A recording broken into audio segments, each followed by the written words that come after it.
Ambassador Crickstell's 8 legs clicked against the polished floor as he addressed the Galactic Council, his species' natural grace making the human delegate look even more awkward by comparison. The humans stumble through our stations, he chittered, drawing laughs from the assembly. They bump into walls, trip over their own 2 feet, and require handrails everywhere. How can such a clumsy species contribute to galactic defense? The human ambassador, Maria Santos, simply smiled and took notes on her datapad after dropping it twice. The mockery had been constant since humanity joined the council. The Altarians, who could navigate by echolocation, found human spatial awareness primitive. The Zephiids, with their compound eyes, laughed at human tunnel vision. The graceful Krellians, who moved like liquid mercury, posted viral videos of humans walking into glass doors. Then the Void Hunters came. The extragalactic raiders hit the outer colonies first, their ships appearing from dark space without warning. Council forces responded immediately, but the enemy was unlike anything they'd faced. Void Hunters didn't engage in ship-to-ship combat. They infiltrated.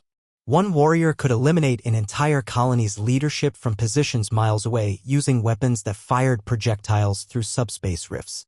7 worlds fell in 3 days. Deploy the Altarian Sonic Guard, the Council ordered. The Altarians never heard the shots that killed them. Send in the Zephiid Compound Legion. Their 360-degree vision meant nothing when death came from 2 dimensions away. The Krellian flow dancers. They flowed beautifully into their graves. Desperate, the Council turned to the only species that hadn't been tested. Ambassador Santos received the call during her morning coffee, which she spilled on her uniform. You want human snipers? She seemed confused. But we're so clumsy. 48 hours later, a single human ship arrived at Kepler Station, the latest target. 1 soldier disembarked, Sergeant James "Ghost" Mitchell, carrying a case that looked impossibly primitive compared to Council technology. The Council military commander, a 6-armed Forlac, watched Mitchell bump into a door frame and drop his equipment bag. This is your answer? One clumsy human. Mitchell assembled his rifle, an ancient-looking thing with manual controls and optical sights. Where's the enemy? We don't know. That's the problem. They shoot from positions we can't. Wind speed. Mitchell interrupted. What? There's no wind. We're in a sealed air circulation from the ventilation systems. Speed and direction. The Forlac pulled up environmental data, confused. Mitchell studied it, then did something bizarre. He licked his finger and held it up. The aliens watched in bewilderment as he made microscopic adjustments to his scope. Gravity variance map? He asked. Why would you need? Every deck plate, every mass concentration changes bullet drop by micrometers. I need to know. For 6 hours, Mitchell mapped the station. He measured distances by counting his supposedly clumsy steps. He noted every surface that might cause a ricochet. He cataloged 63 different factors the Council's advanced targeting systems had never considered. When the Void Hunter struck, their first shot came through a subspace rift, killing the Forlac commander instantly. Mitchell didn't flinch. He was already moving, his clumsy gait suddenly purposeful. He stumbled deliberately behind cover just as 3 more shots materialized where he'd been standing. Contact, he whispered into his radio. Ghost has the scent. The Council watched their tactical feeds in shock.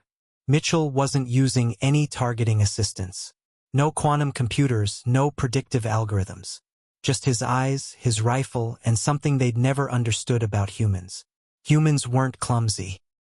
They were constantly calculating. Every stumble mapped terrain. Every bump measured distances. Every dropped item tested gravity and surface conditions. What aliens saw as clumsiness was actually humans gathering thousands of data points about their environment. Mitchell fired once. 2 dimensions away, a Void Hunter collapsed with a hole through its skull. How? The watching Council members gasped.